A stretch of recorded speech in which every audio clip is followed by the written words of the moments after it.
রিয়াদ প্রথম সিরিজ আসছেন এবং চমৎকার কাজ করছেন তিনি প্লেয়ারদের সাথে। তার কমিউনিকেশন খুবই ভালো এবং তার এক্সপেরিয়েন্স সে শেয়ার করছে এবং বিভিন্ন সিচুয়েশনে আসলে কী ধরনের কিভাবে চিন্তা করা উচিত, এই বিভিন্ন টাইট সিচুয়েশনে আসলে সে কিভাবে চিন্তা করতো।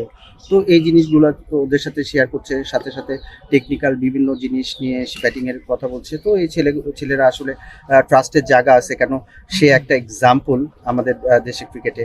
তো সে যখন তার মুখ থেকে কথা শুনে তখন ছেলেদের মধ্যে ওই ট্রাস্টটা বেশি থাকে। তো এটা আমাদের ছেলেদের খুব ভালো ইম্প্যাক্ট করছে। মানে এবছরে এতগুলো খেলা একসাথে হচ্ছে এবং অনেক ছেলেদের জন্য খুব ভালো অপরচুনিটি।